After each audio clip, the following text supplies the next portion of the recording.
Assalamualaikum saudaraku se-Islam. Selamat datang di saluran YouTube Adi Aceh. Kita akan menjelajahi kisah inspiratif Nabi Idris alaihissalam. Mari kita bersama-sama meresapi pelajaran dan hikmah yang dapat diambil dari kehidupan beliau. Jangan lupa untuk like, subscribe, dan tekan lonceng notifikasi agar tidak ketinggalan konten-konten menarik seputar kehidupan para nabi. Selamat menonton. Kisah Nabi Idris lengkap. Nabi Idris adalah keturunan keenam dari Nabi Adam, putra dari Yarid bin Mahlail bin Qainan bin Anusi bin Shits bin Adam ASS. Nabi Idris S. menjadi keturunan pertama yang diutus menjadi nabi setelah Adam. Dalam agama Yahudi dan Nasrani, Idris dikenal dengan nama Henokh. Nabi Idris dianugerahi kepandaian dalam berbagai disiplin ilmu, kemahiran, serta kemampuan untuk menciptakan alat-alat untuk mempermudah pekerjaan manusia seperti pengenalan tulisan, matematika, astronomi, dan lain sebagainya. Menurut suatu kisah, terdapat suatu masa di mana kebanyakan manusia akan melupakan Allah sehingga Allah menghukum manusia dengan bentuk kemarau yang berkepanjangan. Nabi Idris pun turun tangan dan memohon kepada Allah untuk mengakhiri hukuman tersebut. Allah mengabulkan permohonan itu dan berakhirlah musim kemarau tersebut dengan ditandai turunnya hujan. Riwayat Nabi Idris. Nabi Idris dilahirkan di Mesir. Mereka menyebutnya dengan Hirmisal Haramisah menurut bahasa Suryani. Idris lahir di kota Manaf. Ada yang mengatakan Nabi Idris dilahirkan di Babilonia dan hijrah ke Mesir. Ketika melihat sungai Nil, dia berkata, Babilonia, yang berarti sungai seperti sungai kalian, sungai besar, sungai yang penuh berkah.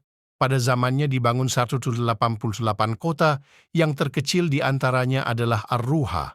Nabi Idris berdakwah untuk menegakkan agama Allah, mengajarkan tauhid, dan beribadah menyembah Allah serta memberi beberapa pedoman hidup bagi pengikutnya supaya selamat dari siksa dunia dan akhirat. Nabi Idris dinyatakan dalam Al-Quran sebagai manusia pilihan Allah sehingga dia mengangkatnya ke langit. Ibnu Abi Hatim dalam tafsirnya meriwayatkan bahwa Nabi Idris wafat saat beliau sedang berada di langit keempat ditemani oleh seorang malaikat.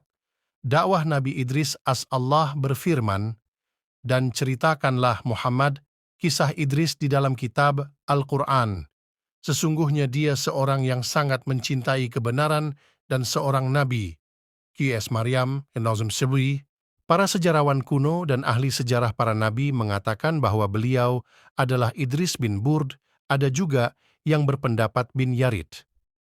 Nama aslinya adalah Akhnukh. Latar belakang dinamakan Idris karena beliau sering membaca kitab dan syuhuf Nabi Adam serta Nabi Shits. Ibu beliau bernama Asyut. Beliau adalah orang pertama yang menulis dengan pena, menjahit pakaian, mengenakan pakaian berjahit, serta orang pertama yang mempelajari ilmu perbintangan dalam ilmu hutang. Allah mengutus Nabi Idris kepada anak cucu Qabil dan mengangkatnya ke langit. Dalam sebuah hadits riwayat Anas bin Malik disebutkan dari Abu Dzar bahwa Rasulullah pada saat Mi'raj melihat Nabi Idris di langit keempat. Nabi Idris berkata pada beliau, "Selamat wahai Nabi yang baik dan saudara yang baik pula." Nabi Muhammad lantas bertanya, "Siapakah dia, wahai Jibril?" Jibril menjawab, "Dia adalah Idris." Disebutkan pula dalam Tarikh At-Tabari bahwasanya Burd melahirkan Akhnukh, yaitu Idris, dan Allah mengangkatnya Akhnukh sebagai nabi. Saat itu, Nabi Adam telah berusia 102 tahun dan telah menerima 30 suhuf. Ada juga sebuah hadits tentang ini. Rasulullah bersabda, "Wahai Abu Dzar, ada 4 rasul yang berbangsa Suryani. Mereka adalah Adam, Shist, Nuh, dan Akhnukh. Hingga ada pula yang mengatakan bahwa Nabi Idris diutus Allah pada masanya kepada seluruh penduduk bumi. Selain itu, Allah menghimpun ilmu orang-orang terdahulu padanya." Di dalam Qasas Al-Anbiya disebutkan bahwa para ahli berbeda pendapat mengenai lokasi Nabi Idris dilahirkan dan dibesarkan. Sebagian berpendapat beliau dilahirkan di Mesir, tepatnya di Manaf, Memphis, dan mereka menamakannya dengan Harmas al-Haramisah. Sebagian ahli yang lain berpendapat bahwa beliau dilahirkan dan dibesarkan di Babylon. Dalam bahasa Suryani, Babil berarti sungai. Nabi Idris lalu memerintahkan seluruh pengikutnya untuk berpindah ke Mesir. Pada zaman Nabi Idris, manusia berbicara dengan 72 bahasa. Mereka telah mampu mendesain kota-kota mewah. Kota yang telah dibangun pada waktu itu sebanyak 188 kota. Saat itu bumi dibagi menjadi 4 bagian dan setiap bagian tersebut memiliki raja sendiri. Nama-nama raja tersebut adalah Elaus, Zeus, Asclepios, dan Zeus Amon. Nabi Idris mewarisi ilmu Nabi Syits bin Adam. Setelah beranjak dewasa, Allah mengangkatnya sebagai nabi. Nabi Idris melarang orang-orang berbuat kerusukan yang menentang syariat Nabi Adam dan Nabi Syits, tetapi hanya sedikit yang menaatinya. Sebagian besar menentang dakwah beliau. Beliau lalu berniat untuk berpindah ke tempat yang lebih banyak penduduknya dan mau menerima ajakannya, yaitu daerah Mesir. Beliau kemudian memerintahkan seluruh pengikutnya untuk meninggalkan Babylon. Para pengikutnya berkata, "Bila kita berpindah, tempat manakah yang serupa dengan tempat kita?" Nabi Idris menjawab, "Jika kita berpindah karena Allah, kita akan diberi rezeki yang serupa dengan tempat itu." Mereka pun berangkat dan sampai di Mesir. Mereka melihat sungai Nil. Nabi Idris pun berhenti di sana dan bertasbih memuji Allah. Di Mesir, beliau berdakwah menyeru umat manusia menuju jalan Allah. Nabi Idris sangat hati-hati dalam berbicara, pendiam, berwibawa, dan memiliki berbagai petuah serta untaian kata-kata indah dalam nasihatnya, seperti, "Janganlah kalian dengki terhadap orang lain yang mendapatkan kemakmuran, sebab kenikmatan yang mereka rasakan itu sedikit saja." Ucapan beliau yang lain adalah, "Cinta dunia dan cinta akhirat, keduanya tidak akan berkumpul dalam satu hati selamanya." Menjelang wafat Nabi Idris. Menjelang wafat, Nabi Idris berwasiat kepada keturunannya agar mereka mengikhlaskan diri beribadah kepada Allah semata. Selain itu, hendaknya mereka selalu berpegang pada kejujuran dan keyakinan SDI setiap urusan hidup mereka. Beliau pun kemudian diangkat Allah ke langit. Idris adalah kakek dari ayah Nabi Nuh. Nuh bin Lamak bin Mutawashilah bin Akhnukh. Ada berpendapat, dinamai Idris karena dia banyak belajar. Nama sebenarnya adalah Akhnukh. Allah menyifatinya dengan beberapa hal. Dia adalah seorang yang jujur. Dia adalah seorang nabi. Firman Allah, "Warafa'nahu makanan 'aliyyah." Kami mengangkatnya ke tempat, martabat yang tinggi. KS Maryam 19:57. Ada dua pendapat mengenai penafsiran firman Allah tersebut. Pendapat pertama, bahwa Nabi Idris mendapatkan kedudukan yang tinggi, seperti firman-Nya kepada Rasulullah, "Kami tinggikan sebutan namamu." KS Al-Insyirah 8:4. 4. Allah memuliakan Idris dengan kenabian dan menurunkan 30 syuhuf kepadanya. Ada juga sebuah hadits tentang ini. Rasulullah bersabda, "Wahai Abu Dzar, ada 4 rasul yang berbangsa Suryani. Mereka adalah Adam, Syist, Nuh, dan Akhnukh." Hingga ada pula yang mengatakan bahwa Nabi Idris diutus Allah pada masanya kepada seluruh penduduk bumi. Selain itu, Allah menghimpun ilmu orang-orang terdahulu padanya. Di dalam Qasas Al-Anbiya disebutkan bahwa para ahli berbeda pendapat mengenai lokasi Nabi Idris dilahirkan dan dibesarkan. Sebagian berpendapat beliau dilahirkan di Mesir, tepatnya di Manaf, Memphis, dan mereka menamakannya dengan Harmas al-Haramisah. Sebagian ahli yang lain berpendapat bahwa beliau dilahirkan dan dibesarkan di Babylon. Dalam bahasa Suryani, Babil berarti sungai. Nabi Idris lalu memerintahkan seluruh pengikutnya untuk berpindah ke Mesir. Pada zaman Nabi Idris, manusia berbicara dengan 72 bahasa. Mereka telah mampu mendesain kota-kota mewah, kota yang telah dibangun pada waktu itu sebanyak 188 kota. Saat itu bumi dibagi menjadi 4 bagian dan setiap bagian tersebut memiliki raja sendiri. Nama-nama raja tersebut adalah Elaus, Zeus, Asclepius, dan Zeus Ammon. Nabi Idris mewarisi ilmu Nabi Syits bin Adam. Setelah beranjak dewasa, Allah mengangkatnya sebagai nabi. Nabi Idris melarang orang-orang berbuat kerusakan yang menentang syariat Nabi Adam dan Nabi Syits, tetapi hanya sedikit yang menaatinya. Sebagian besar menentang dakwah beliau. Beliau lalu berniat untuk berpindah ke tempat yang lebih banyak penduduknya dan mau menerima ajakannya, yaitu daerah Mesir. Beliau kemudian memerintahkan seluruh pengikutnya untuk meninggalkan Babylon. Para pengikutnya berkata, "Bila kita berpindah, tempat manakah yang serupa dengan tempat kita?"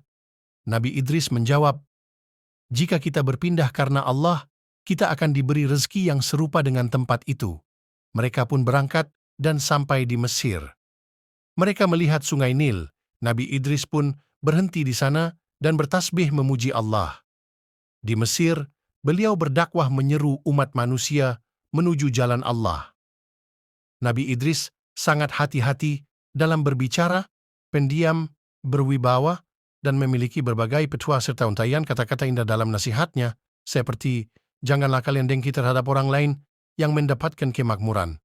Sebab, kenikmatan yang mereka rasakan itu sedikit saja." Ucapan beliau yang lain adalah, "Cinta dunia dan cinta akhirat. Keduanya tidak akan berkumpul dalam satu hati selamanya."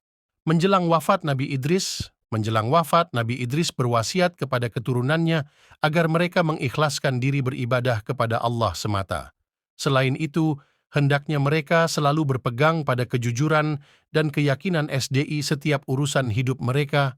Beliau pun kemudian diangkat Allah ke langit.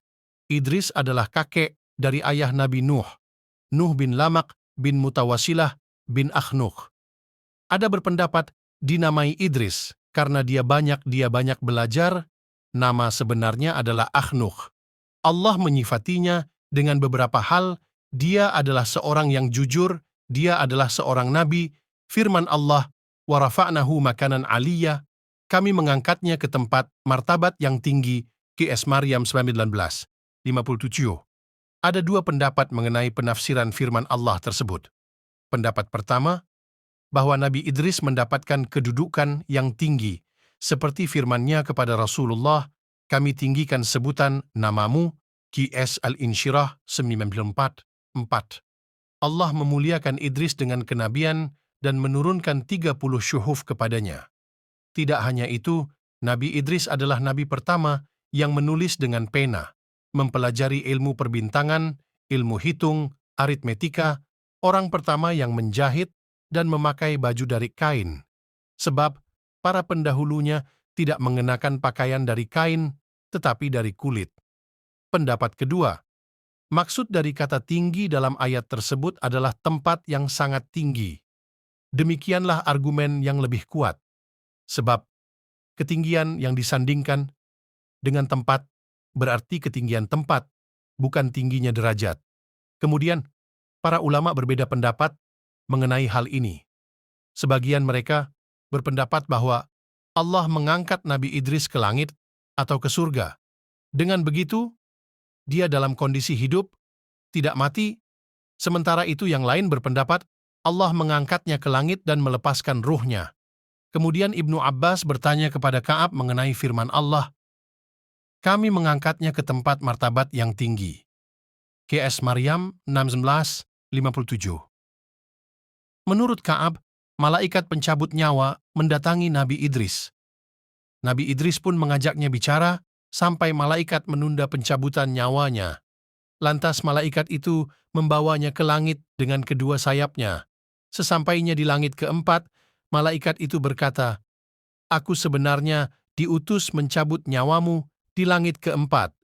Mendapat perintah demikian itu, aku pun bertanya, "Bagaimana caranya? Sedangkan dia ada di bumi." Ketika Idris menoleh, malaikat maut menatapnya, kemudian mencabut nyawanya di tempat itu. Ketahuilah, Allah memuji Idris dengan menaikkannya ke langit.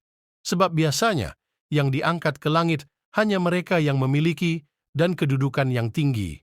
Karena itu, Allah berfirman mengenai para malaikat, malaikat-malaikat yang di sisinya, mereka tiada mempunyai rasa angkuh untuk menyembahnya. QS Al-Anbiya, 2 19. Al-Fakhrur Razi, Tafsir Ar-Razi, Jilid X, Helm, 322. Nabi Idris di dalam Al-Quran. Di dalam Al-Quran, nama Idris disebutkan 2 kali, yaitu, dan ceritakanlah, hai Muhammad kepada mereka, kisah Idris yang tersebut di dalam Al-Quran.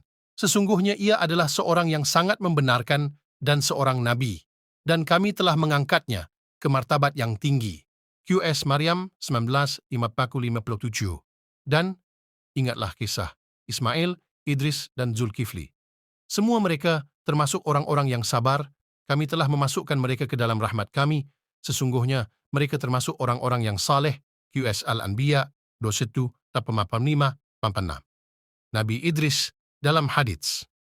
Dalam sebuah hadits, Idris disebutkan sebagai salah seorang dari nabi-nabi pertama yang berbicara dengan Muhammad dalam salah satu surga selama Mi'raj.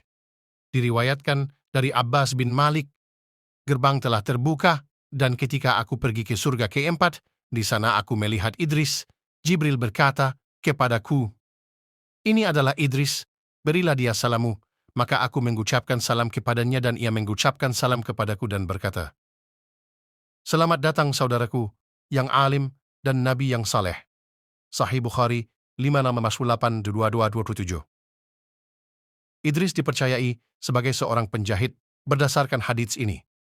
Ibnu Abbas berkata, Daud adalah seorang pembuat perisai, Adam seorang petani, Nuh seorang tukang kayu, Idris seorang penjahit, dan Musa adalah penggembala.